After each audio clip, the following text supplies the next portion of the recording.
Today on the Bourbon Bytes podcast, Michter's is releasing yet another 20-year-old bourbon. Little Book is going to infinity and beyond with the Infinite Edition number 2. Call of Duty Black Ops 7 is out today, but there are 2 other games I'm even more excited for. And I'm reviewing the new Garrison Brothers Sonora Bourbon release.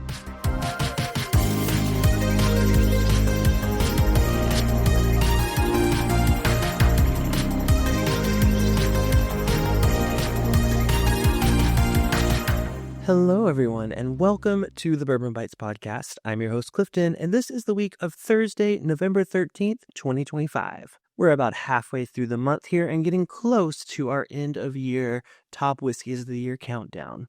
So I'm very glad to viewer and supporter of the show, Michael from Whiskey Sensory Shenanigans, who provided a whiskey that just was recently released and could potentially be a contender in this year's ranking.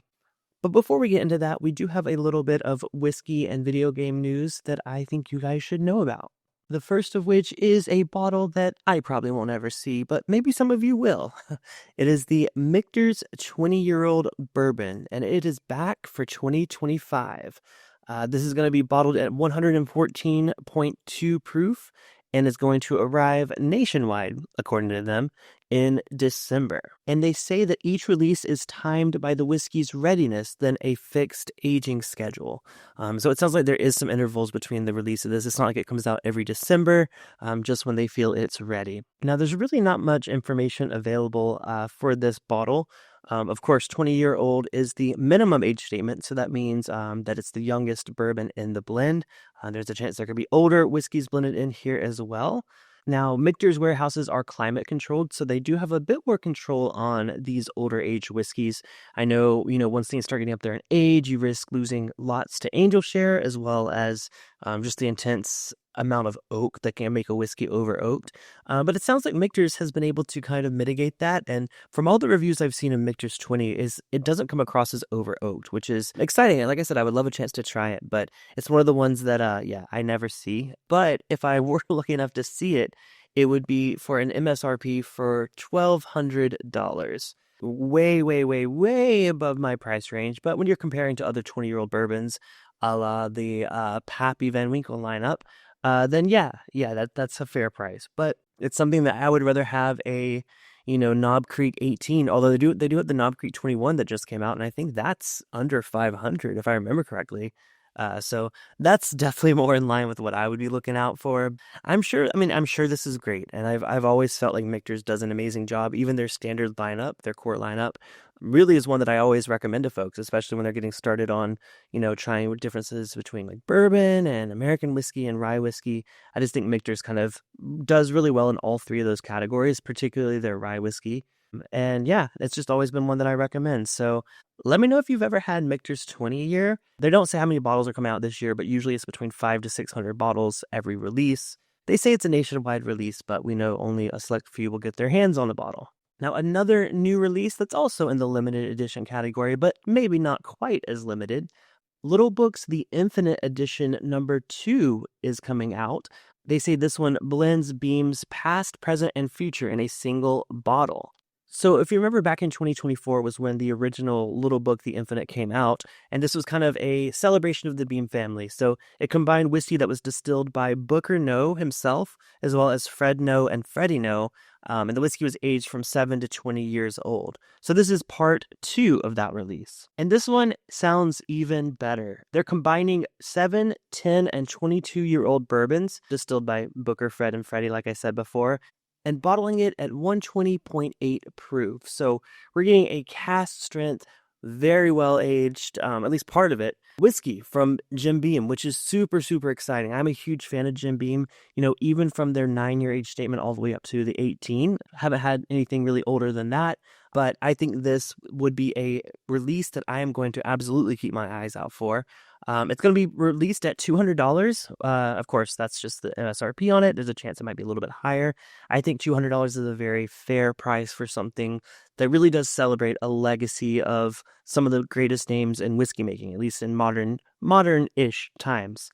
Now, in addition to these 7, 10, and 22-year-old bourbons that are going into the blend, they're actually including a little bit of what was left from the Infinite one. So 30% of this new blend is the old blend. So that's pretty exciting. So yeah, I'll keep an eye out for that one. Now, a few other new releases just to kind of read through. These were featured on Whiskey Advocate. I always like to reference their new releases and just kind of take a quick look of what's coming soon. I see that Still Austin is releasing their bottled in bond blue corn bourbon at 100 proof and $80. Right now, it's available only at the distillery, but is planning to be launched retail soon. Its mash bill is 26% blue corn, 25% white corn, 44% rye, and 5% malted barley.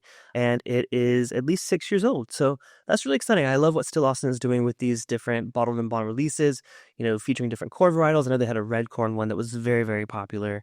So yeah, I would absolutely love a chance to try that one. I see that Castle & Key is coming out with a straight rye whiskey finished in extra old Haitian rum cask. Haitian rum, that's something that I feel like I don't see used as a finishing cask very often. This is going to be released at 58.05% ABV and $70 MSRP. Mash bill of 73% corn, 10% winter wheat, and 17% malted barley. Coming in at 7 years old, which is coincidentally 2 years older than the distillery's flagship wheated bourbon. They say that this whiskey is finished in Haitian rum casks for 18 months and is available online at castleandkey.com with shipping to select states. I've never had a chance to try Castle & Key's distillate themselves. I've heard mixed things, but, a rye with rum cask is something that I am always interested in. I've had quite a few that do that exceedingly well, so I'm excited to see what Castle & Key's take is on it. Now, here's a very seasonal whiskey coming out to us from Old Potrero out of San Francisco. As a Californian, I'm excited to see new whiskey releases from out here. This one is their Christmas Spirit Whiskey. This is the 2025 release, coming in at 100 proof, $140 MSRP, and it's going to be highly limited availability, but it's going to be available across 7 states and online. Now, what makes this Christmas Spirit is it was double pot distilled in 2015 from a San Francisco Christmas spiced ale. It was then aged for 9.5 years in second fill barrels that previously held Old Potrero, a straight rye whiskey. That sounds really interesting. I love a lot of beer barrel finished whiskeys. Old Potrero has been one that I've kind of been not loving their traditional flavor profile, but again, I've only really had their malted rye. I don't really know if this is that. It doesn't necessarily say, it just says it was Christmas Spirit whiskey. It could bring things like the nutmeg and the more of those darker, spicy notes that you can get on some of those Christmas and holiday ales. Definitely sounds like one I would love an opportunity to try. Now, another Christmas bottle coming out is coming to us from Paul John. They are an Indian single malt. I did a stream of their stuff quite a while ago. It's probably been a couple years now, but really great stuff coming out of India. Fun fact, India is the #1 consumer of whiskey in the world. So it makes sense that they make some great whiskey on their own. So this Christmas edition from 2025 is going to be released at 48% ABV, retail price of $85, and it's going to be limited but a global release of 6,254 bottles. Now, they released one of these back in 2024, and like that release, it's going to be unpeated, but they say the festive twist lies in the cask finish. So after an initial 5-year maturation in bourbon cask, they actually spent 3 years finishing it in cream sherry casks. I have had a Deanston, which is a Scotch, finished in cream sherry casks. That is one of my absolute favorite bottles I have on my Scotch shelf yet. Paul John has been doing some great stuff. I had done a tasting with one of their brand ambassadors before at a local event, and most of it is peated, but they have a really wide range of flavors. So I'm definitely going to keep an eye out for that one. Love a good holiday bottle that actually brings something fun other than just the label. One that is just the label, but I'm going to mention because they've reached out to me a couple times to feature the story on the podcast, which of course I'm happy to do. Woodford Reserve is coming out with a 2025 holiday bottle that's actually designed in collaboration with a fashion designer, Alexandra O'Neill, who is the founder of the luxury label Markarian. And what makes this release unique is it's the first time that Woodford has collaborated with a fashion designer to create the annual holiday bottle. This label is very clearly inspired by fashion. It is a beautiful bottle, easily spottable on the shelves. It's a bit of a winter green kind of color. It has this, as they describe, a delicate garland stripe of winter berries and alternating stars against a, muted sage backdrop of winter foliage. Like I said, this is just regular Woodford, but in a really pretty bottle. Woodford always does this. They've always done a derby bottle that is highly sought after. So I'm not knocking them at all. To me, if I'm going to seek out a special bottle, I want it to be a unique whiskey. I don't want it just to be cosmetic, but I think this is out there for someone special, especially if you have a friend that's into fashion and may know this designer. What a fun bottle to maybe introduce them to whiskey when they wouldn't have never considered it before. The 1 liter bottle of this comes in for $49.99 MSRP and should be available nationwide. All right, well, before we get into our bite-sized review, I just want to give you a couple of pieces of video game news, just that I think you should know about if you are at least remotely interested in what's going on right now. I was looking at the new games coming out. Of course, Call of Duty Black Ops 7, which is a huge, huge franchise. I used to play it again a lot when I was a kid, but not as much as an adult. I'm just not really good at first-person shooters, especially being disabled and, having one hand. It's a little bit more complicated for me. I can't do mouse and keyboard games, but I can do controller games, but not nearly as well as people online. But I do love the story mode in a lot of those games. But yeah, just not quite my game. I haven't bought one in years. But there are a couple games that caught my eye that I wanted to share with you guys. One is kind of on brand for the channel. It's called Videoverse. And this actually came out a while back ago, back in 2023 for PC, but it's now having a console release. And it's fun. It's a very much a retro, it's a story-based game, but it's basically like retro chat rooms, AOL Messenger kind of vibes. You definitely check out the announcement trailer if you have a chance to look it up on YouTube. They call it a narrative adventure game about love and friendship in the early internet. It's coming to PS4, PS5, Nintendo Switch, and Xbox.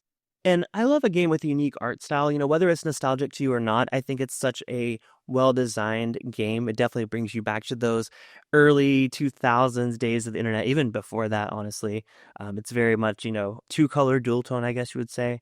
But yeah, check out that trailer. It looks fun. It's definitely one that if I see go on sale, I'm going to pick it up. By the way, the Metacritic score on this is 90, which is pretty crazy for a game like this. So yeah, if that's your thing, check it out. Now, another game coming up soon that I saw is going to be exclusively for PS5, at least for now. It's called Code Violet. It is a third-person action horror game from Team Kill Media, and it's based in the 25th century. It says a cataclysm has left Earth uninhabitable, driving humanity's survivors to Trappist-1E. Facing extinction due to sterility, the Aeon colony harnesses cutting-edge time travel technology to abduct women from the past to be surrogates in a dark yet desperate bid to save mankind. So in this game, you play as Violet Sinclair, and she's been torn from her timeline, and she's just awakened in their bioengineering complex, and it's swarming apparently with prehistoric dinosaurs and hostile forces. Over 30 minutes of gameplay that's been released for this game. I watched a bit of it earlier today. It looks so good. Like, if you're into games kind of like Cyberpunk with that kind of, synthetic future kind of vibe, this seems like a game that you're going to enjoy. But that one's going to be released at $50, and it's coming out on December 11th, 2025. So 1 month from the day I'm recording this. All right. Well, of course, there are plenty more whiskeys and video games coming out, but I can't feature them all, unfortunately. I want to keep this podcast short and to the point, which is why we're going to go ahead and go into our bite-sized review.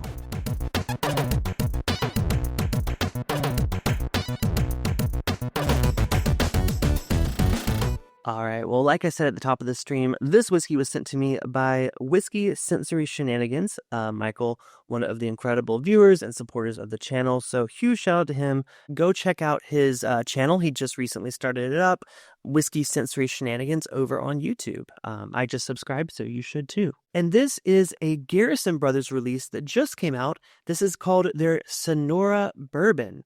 This is a 7-year-old 108 proof bourbon whiskey, and it's actually been quite a while since I've had a Garrison Brothers product here on the channel. But when I do try them, I always do enjoy them quite a bit. But yeah, this is a new release. I believe it was announced back in September, and they're saying this is a tribute to female leadership in bourbon craftsmanship. So this is a Texas straight bourbon whiskey finished in rye whiskey barrels. And the name Sonora actually is a reference to the caverns of Sonora, which is a crystal kingdom hidden beneath Texas limestone. So very cool. I haven't heard of that, but I do love exploring some caves. I've done quite a bit of that on the East Coast. So I would definitely, if I'm ever down there, I would love to go check that out. So they say that this release isn't just another expression from Garrison Brothers. It represents a groundbreaking achievement for women in a traditionally male-dominated industry. In March 2022, Garrison Brothers filled 30 53-gallon rye whiskey barrels with 4-year-old Garrison Brothers Texas Straight Bourbon Whiskey. 3 years later, the very bourbon has matured into something extraordinary, Sonora. With the Garrison's blessing, Master Distiller Donis Todd guided Samantha Olvera on this project. She has been a leader within the Garrison Brothers distilling team for the last 7 years and is also the first female Latina in Texas to craft bourbon from grain to glass. Olvera helped manage the project alongside Nancy Garrison, Donis Todd, and the many talented women at Garrison Brothers. Sonora celebrates their strength, vision, and collaboration. Well, that is very, very exciting. Congratulations to Samantha Olvera. What an achievement. I want to see more women in whiskey. I think that's something that I've always been here for. You know, as much as we love our Fred Noes and Jimmy Russells and all that, it's great to see diversity in this industry. And this sounds like a really fun project. I mean, bourbon finished in rye whiskey barrels. I'm curious to see how that's gonna come out. I'm excited to give it a try. By the way, $5 for every bottle that's sold goes towards Texas Cave Management Association, which benefits the caverns of Sonora. The retail on this one is $160, and there's going to be 6,000 bottles of it released. Let's go and get it poured and then give it a nose. Now, as with a lot of Texas whiskey, aging in Texas is very, very different. You get a lot of rich, super oaky notes up front. A lot of the times they're aged much less than bourbons in other parts of the country. Although this one's pretty well aged. Like I said, it's been aged for 7 summers on the bottle. Let's go ahead and give it a nose. Oh yeah, man, it's been a minute since I've had a Texas whiskey. I love it. I mean, it's definitely, people say that, whiskeys have a certain funk. I think Texas funk is the biggest of them all. To me, I can almost immediately tell when a whiskey is a Texas whiskey, with a few exceptions. I think, Iron Root and Still Austin kind of avoid that. They taste a little bit more traditional with what I expect a bourbon, at least the nose, to be. But again, it's not a bad note. It's just very clearly Texas. And I think that's just that intense heat, the way it interacts with that whiskey in those barrels. It just, it does a lot of extracting of that oak. And that's no doubt here. But it's not like a dark oak. It's very sweet, actually. The more I go into it, the more sweet, desserty notes I'm getting on this whiskey. I try not to look at other people's tasting notes because I don't want to be influenced. But while doing some research on this one, I think the folks over at Breaking Bourbon actually gave a spot-on nosing note. They said fresh vanilla glazed donut. And I was going to say Krispy Kreme because I've given that note on a few whiskeys before. To me, it's a very distinct yeast donut versus like a cake donut. But not just the donut itself, it's definitely the glaze, like a vanilla glaze on top of it. I do get a little bit of the rye spice there. It's definitely more on the back end.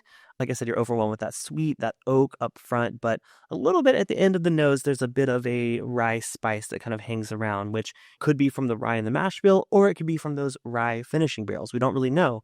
It's interesting to see how that will impact the whiskey on the palate. But on the nose, it's there, but it's not like overwhelming the palate. Like it doesn't make me think this is a rye whiskey. All right, well, before I spoil anything else, I'm going to close out of these websites and give it a first impression review for you guys. So cheers. Oh yeah, man. Wow. That's really good. I will say a lot of Garrison Brothers I've had has been at cask strength. It's actually been rare that I've seen it at a lower proof like 108. Now, I'm sure they do release more lower proof releases. It's just when I try it, I'm usually trying some of their more limited offerings. But this at 108 is really nice. It kind of tones down that Texas funk I was referencing earlier, which is like kind of that overwhelming oak. And to me, it even mellows it out to a way that it's blending in with those sweet pastry notes that I got on the nose. On the palate, I want to say, it's bold, but without the punch.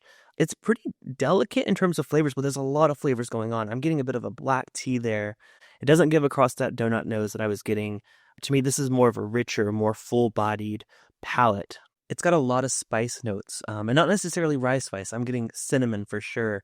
Quite a bit of brown sugar or molasses. The way the sweetness is expressing itself is almost like a pie or something in that territory. There's a note this is giving me that reminds me of something from my childhood. My grandparents used to make, or I think it was my grandparents. I don't know. We would always get at my grandparents' house, so I'm not sure who brought what. But it was a brown sugar pie. Kind of like a pecan pie. It was a similar texture to, pecan pie. We say pecan. From South Carolina, okay? But it's very similar. It's got that rich kind of texture to it. But it doesn't have, the flavor is primarily brown sugar. So I'm getting like that really rich brown sugar combined with a bit of that pie crust here. And it just kind of throws me back to Thanksgiving at my family. So maybe it's just because I'm in the Thanksgiving mood, coming up on the holidays. But that's definitely the first note that came to me on the palate, at least. But now that I'm looking for the rye finishing casks, I really, I want to say that I get it the most, believe it or not, on the finish. It does go a little bit bright, a little bit peppery, right at the very end. It kind of like Stays really rich and sweet and desserty, like from the front of the palate to the mid palate. But then as it goes towards the finish, I get a little bit of an uptick in spice, less of the cinnamon and more of like a bit of I almost want to say anise. There's like a bit of an anise or like a licorice note there, along with some black pepper that kind of lingers on the back end. And I think that might be coming from that rye cask finish. Man, this whiskey really takes me on a journey, and I think that's what I look for in a lot of these limited edition releases, especially at a price point like $160. I'm expecting this to be a very complex bourbon, and it really is. So if you're not super familiar with a lot of other Texas whiskey, maybe that's where I would say try it before you buy it. But if you do like Texas whiskey and you're familiar with that really hyper oaky, I don't know really how to describe it, just like an oaky, kind of bitter, a little tannic front of the palate that every Texas whiskey I've had, like I said, other than a few exceptions, has. If you're not familiar with that, try it before you buy it. But if you know what you're getting into, this is a great buy for the price. So in terms of rating, I like to rate my whiskeys out of 10. That's all things considered: price, availability, proof, nose, palate, finish, all the fun stuff. I like to wrap it up into one score. And I think this one, I went into it a little hesitant because, my experience with Garrison Brothers has been relatively good. I like the whiskey. It's just, I've always felt like it doesn't taste like it's worth the price. But this one might change my mind quite a bit. This one is really refined and it tastes like a limited edition bourbon. It is. There's only 6,000 bottles of it available. So with that being said, with the price, with the story behind it, and just with the unique finish, I don't really see bourbon aged in rye barrels very often. I'm going to have to give this one an 8 out of 10. It's really good. It's definitely one that you should keep an eye out for this holiday season if you're looking for a limited edition whiskey to get your hands on. It's not going to be hopefully too hard to find. I mean, 6,000 bottles is relatively small amount of them available, but I do see Garrison Brothers here and there, at least here in Southern California.